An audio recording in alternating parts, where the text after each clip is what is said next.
नमस्कार दोस्तों, आप सभी का स्वागत है। और ब्रिस्बेन के गावा में खेले जा रहे तीसरे टेस्ट मैच में भारत की स्थिति फिर से खराब है। 51 रनों पे 4 विकेट खो दिए हैं पहली पारी में। और ऑस्ट्रेलिया पहली पारी में 445 रन बनाए और अभी भी 394 रन भारत से आगे चल रहे हैं। अब भारत इसमें पिछड़ कहाँ रहा है? अकेले एक प्लेयर के बदौलत भारतीय टीम क्रिकेट खेल रही है ऑस्ट्रेलिया दौरा पे। खास कर करके लास्ट 2 टेस्ट की बात करें और पहले टेस्ट की पहली पारी की बात करें तो सिर्फ एक प्लेयर के बदौलत भारतीय टीम सिर्फ अगर कहें जसप्रीत बुमराह वर्सेस ऑस्ट्रेलिया हो रहा है ये test series, Border Gavaskar Trophy. तो ये इसमें कोई अतिशयोक्ति नहीं होगी, क्योंकि अगर परफॉर्मेंस के आधार पर देखें तो जसप्रीत बुमराह को अगर छोड़ दें और इक्का दिक्का दुक्का परफॉर्मेंस, जैसे पहले टेस्ट में दूसरी पारी में 2 शतक आए, एक यशस्वी जायसवाल की तरफ से, दूसरा जो है आपके विराट कोहली की तरफ से, उसको अगर छोड़ दें तो बाकी किसी की तरफ से, और एक नीतीश रेड्डी को आपको छोड़ना पड़ेगा। ये जितनी भी पारियों में मौका मिला है, जितना भी समय मिला है, उस बंदे ने अच्छा परफॉर्म किया, विकेट भी निकाला है।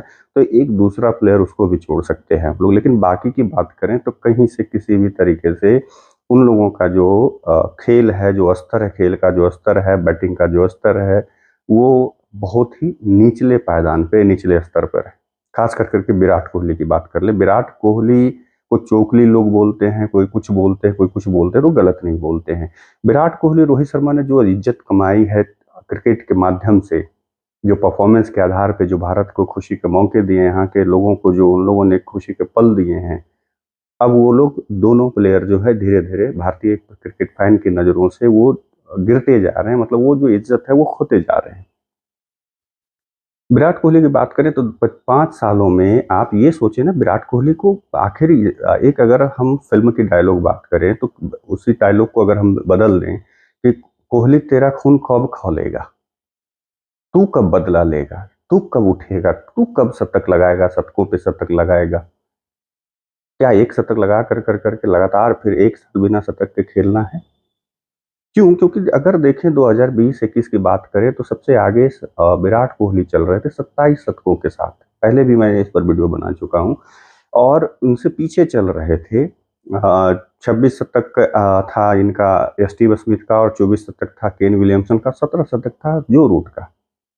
आज 21 के बाद आज 24 चल रहा है, 24 का दिसंबर चल रहा है, और अभी देखें कि कोहली सबसे नीचे हो गए।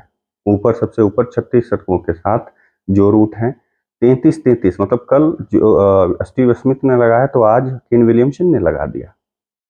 वो दोनों बीच ऐसा नहीं है। जबकि अगर देखें तो 527 दिनों के बाद कल शतक लगाया था स्टीव स्मिथ ने, लेकिन अगर देखें तो 33 शतक दोनों का हो गया। 32-32 थे दोनों, अब कल से और आज तक दोनों का 33 हो गया।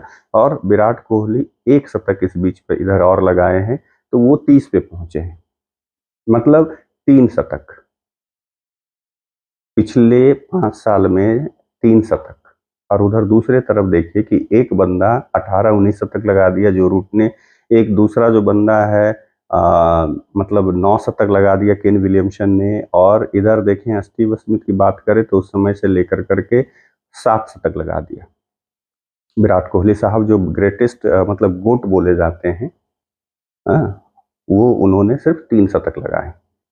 और सबसे एक और हैरानी वाली बात है कि विराट कोहली आखिर किस जोन में है, बंदा क्या सोच रहा है, उसके दिमाग में क्या चल रहा है, कुछ पता नहीं चलता है। क्लूलेस।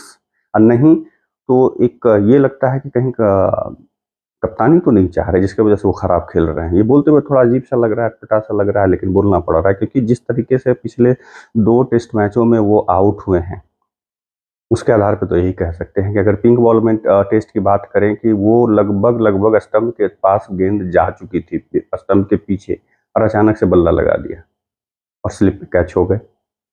दूसरी इनिंग की बात करें तो कोहली वहां पे 5वें 6ठे नंबर पे गेंद था, स्टंप गेंद था, उसमें अचानक से बल्ला बजा दिया, फिर पीछे पकड़े गए। और आज भी आप देखिए कि 8वें स्टंप पे गेंद था और वो कवर ड्राइव खेलने जा रहे हैं और वो पीछे फिर से विकेट कीपर के हाथों कैच हो गए। इससे लगता है कि वो अपनी विकेट फेंक रहे हैं, लगता नहीं है, एक्चुअली है कि वो विकेट फेंक रहे हैं। और ऐसे भी जब से गंभीर, मुझे अब समझ में आ रहा है कि गंभीर एज ए कोच भारतीय टीम के लिए सही नहीं है, क्योंकि जब से गंभीर आए हैं मुझे टीम बटी हुई दिख रही है। उसमें रोहित शर्मा अकेले पड़ते हुए दिख रहे हैं। राहुल द्रविड़ के समय की टीम को देखें कि राहुल द्रविड़ जब कोच थे तो एकजुट टीम दिखती थी। अलग बात है कि हाँ, कोई प्लेयर का परफॉर्मेंस हो रहा है या नहीं हो रहा है उससे कोई मतलब नहीं, बाकी कुछ प्लेयर मिल करके परफॉर्म करते थे और बाकी सारी चीजें जो कमियां थी वो ढक जाती थी। लेकिन जब से गौतम गंभीर कोच बने हैं तब से टीम इधर उधर मतलब बिखरी हुई नजर आती है। अगर आप देखेंगे कि अगर मैंने देखा है कि जितना वो फैमिलियर और जितना हंसी मजाक वो गौतम गंभीर विराट कोहली के साथ कर रहे हैं, उनकी बात होती नहीं दिखती है कैमरे पे मैच के दौरान रोहित शर्मा से, जबकि कप्तान है, सारे जूनियर प्लेयरों के सबसे चहेते प्लेयर हैं वो उस वजह से गंभीर लगता है वो कुछ कर नहीं पा रहे हैं। वो फूट डालने की बात, मतलब पता नहीं क्यों, अरे ऐसे भी वो बंदा कुछ दिनों में रिटायर होने वाला है। उसका भी ज़्यादा ये नहीं है, उम्र भी हो चुकी है, फिटनेस उसका साथ नहीं है, उसका भी फॉर्म खराब चल रहा है। क्यों इस तरीके से जलील करना है किसी को कप्तानी के चलते? मुझे तो यही लगता है कि कहीं कप्तानी तो नहीं आड़े हाथों आ रही है, क्योंकि रोहित शर्मा भी जब जब आपका परफॉर्मेंस भी ठीक नहीं है और जब टीम आपके साथ नहीं हो रही है, यही आप देखें कि पहले टेस्ट में सभी टीम के, पूरी भारतीय टीम के बॉडी लैंग्वेज को देखें, इस तरीके से वहां पे बॉडी लैंग्वेज था, सबके क्या एनर्जी थी, क्या इन्वॉल्वमेंट था, क्या विराट कोहली का वो इन्वॉल्वमेंट दिखता है। एक कैच कल पकड़ा विराट कोहली ने और रोहित शर्मा वहीं पे रुकते हैं उनसे हाथ मिलाने के लिए, बुमराह की गेंद पर वो कैच पकड़ा था। लेकिन विराट कोहली क्या है, वो खड़ा होता है और चलता बनता है बुमराह की ओर। रोहित शर्मा के से हाथ भी वहां पे मतलब उस समय नहीं मिला था, बाद में मिला था। तो ये लग रहा है कि कहीं ना कहीं टीम में कुछ अच्छी चीजें नहीं चल रही है। लेकिन आज देखिए कि एक और है कि सुनील गावस्कर जैसा महान बल्लेबाज ने इस मैच से पहले जो एक होता है ना मैच प्रीव्यू, उसमें जब एक्सपर्ट लोग अपनी बात रखते हैं तो उसमें सुनील गावस्कर ने सुझाव दिया था विराट कोहली को कि बाहर जाती हुई गेंद को ऑफ स्टंप पे जो गेंद जा रही है और उसे पहले स्टंप दूसरे स्टंप से लेकर के 7वें 8वें नंबर तक के स्टंप तक की गेंद को विराट कोहली को छोड़ना चाहिए, खेलने के लिए नहीं जाना चाहिए। रन बनाने के लिए तो सोचना भी नहीं चाहिए, अगर आप फर्स्ट स्टंप पे आ रहा है तो उसको डिफेंस करे, ना कि उसको शॉर्ट खेल कर करके रन बनाने की सोचे। और बाकी बाहर जाती हुई गेंदों को छोड़ना चाहिए, जैसे उन्होंने उदाहरण दिया 2003-4 के सीरीज का, जिसमें सचिन तेंदुलकर ने सिडनी टेस्ट में 241 रनों की जो पारी खेली थी उसमें एक सिंगल भी शॉट कवर से लेकर करके गली के आसपास इस बीच में एक भी शॉट उन्होंने नहीं लगा था। मिड ऑफ से लेकर कर कर करके फिर लेग साइड में उन्होंने सारे रन बनाए थे। उन्होंने उसका उदाहरण दिया कि उनसे उससे सीख लेना चाहिए कि कैसे उन्होंने अपने आप पर नियंत्रण रखा, और विराट कोहली को भी उसी तरीके से खुद पे नियंत्रण रखना चाहिए। लेकिन इतने बड़े महान बल्लेबाज की भी सलाह को विराट कोहली ने अनदेखा कर दिया, अनसुना कर दिया। आखिर विराट कोहली चाह क्या रहा है? आज भी वही 8वें नंबर के स्टंप पे गेंद जा रही है और उसके बाद उसको छेड़ कर करके आउट हो गया, और आज भारतीय टीम फिर से मझधार में फंस गई, 51 रन पे 4 विकेट खो दी।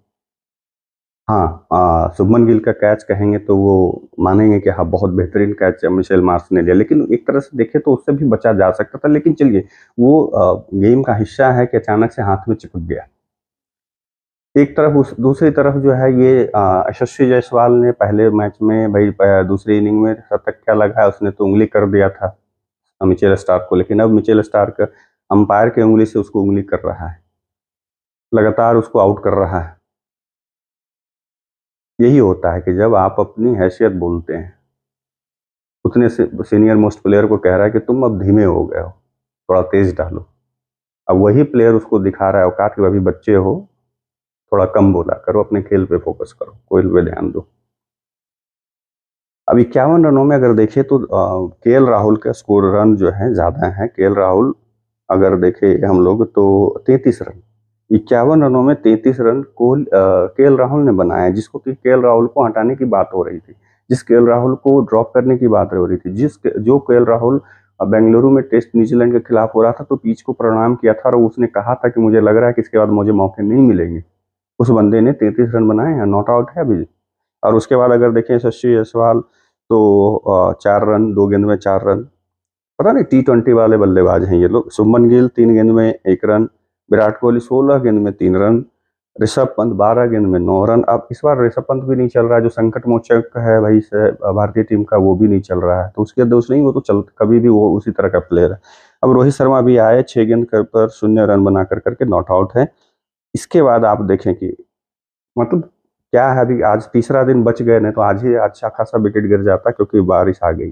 भारतीय टीम अगर ये मैच में नहीं हारती, किसी तरह से बचा ले जाती है, तो भारत ये सबसे बड़ा होगा बारिश के वजह से। तीसरा दिन खत्म हो गया, 2 दिन का खेल और बचा हुआ है, तो कल भारतीय टीम कितना देर खेल पाती है, और उसके बाद अगर कम स्कोर किया, कहीं ऐसा नहीं कि 100-150 रन पे सिमट गए, तो फिर भारतीय टीम को बैटिंग करने पे मजबूर करेगी, ऑस्ट्रेलिया टीम फॉलो ऑन खिलाएगी और उसके बाद कहीं पारी की हार न सामना करना पड़े। अब तो डर इस बात का है। उसी पिच पे ऑस्ट्रेलियाई बल्लेबाज जो फॉर्म में नहीं था वो भी फॉर्म में आ रहा है, सेंचुरी लगा रहा है। एक तो भाई ट्रेविस हेड तो इसके लिए तो हेडक ही बन गया। उसकी अभी तक ये नहीं समझ में आ रहा है, जो कोचिंग स्टाफ है, एक्चुअली सारे कोचिंग स्टाफ है ना, वो उनका माइंडसेट जो है T20 वाला है।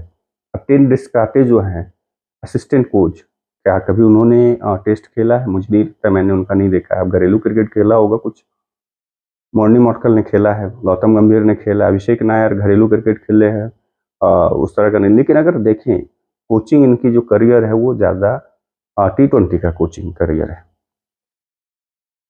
तो माइंड सेट जो है ना, इन लोग कोचिंग स्टाफ को भी समझना होगा कि आप ट्रेविस हेड के अभी तक तोड़ ही नहीं निकाल पा रहे। थिंक टैंक क्या कर रहा है? आपका जो एनालिसिस बैठता है, जो कंप्यूटर लैपटॉप लेकर के बैठता है, वो क्या बता रहा है? क्या उसकी कमजोरी है?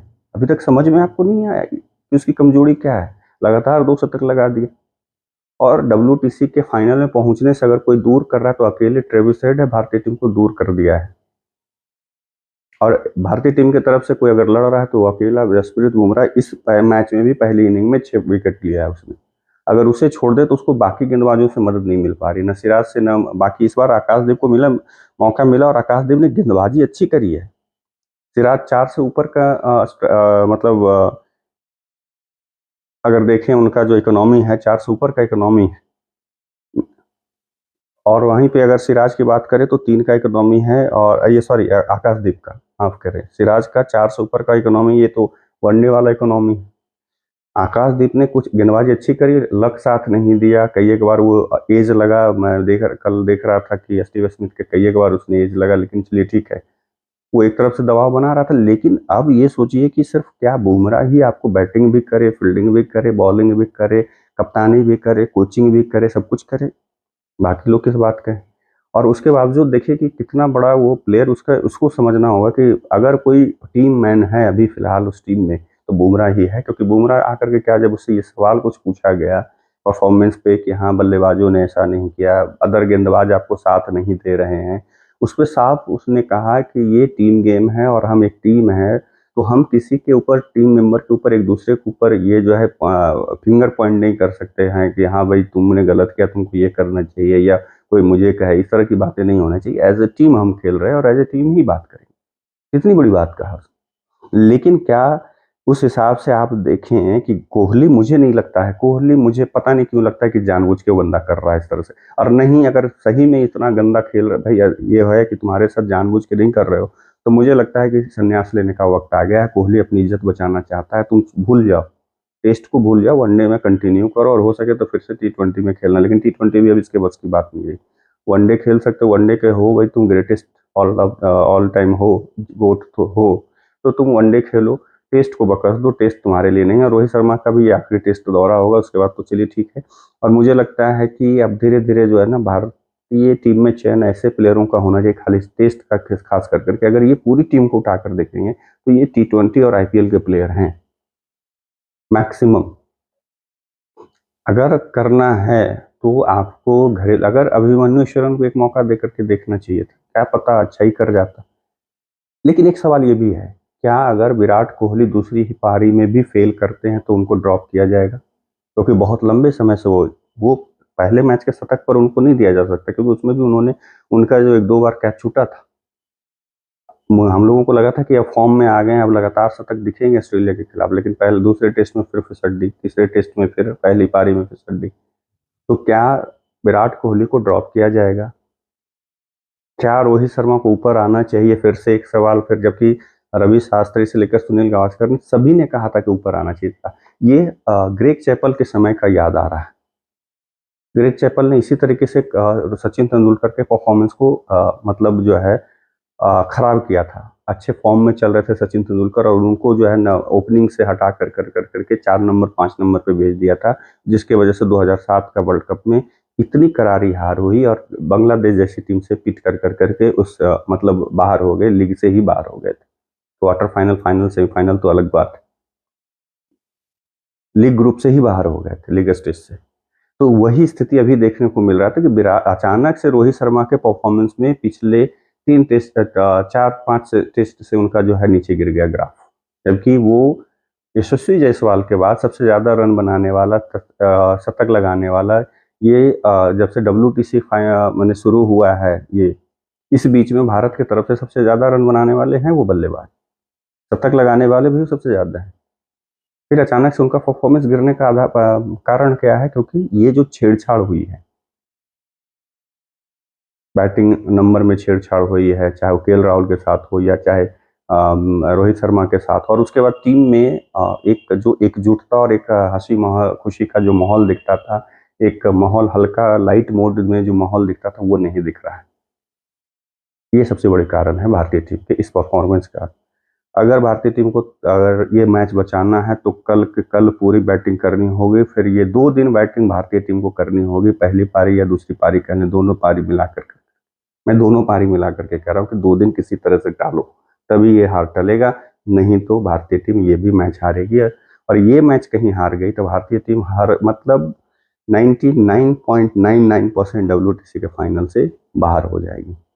और फिर से एक बार कोहली को सबक लेना चाहिए, अगर नहीं लेते हैं तो कोहली को संन्यास लेना चाहिए इसी इमीडिएटली, जैसे मिड सीरीज से याद होगा महेंद्र सिंह धोनी ने लिया था वही ऑस्ट्रेलिया दौरे से ही मिड सीरीज से उन्होंने संन्यास लिया था, उसी तरह से कोहली को भी संन्यास ले लेना चाहिए अगले मैच के पहले।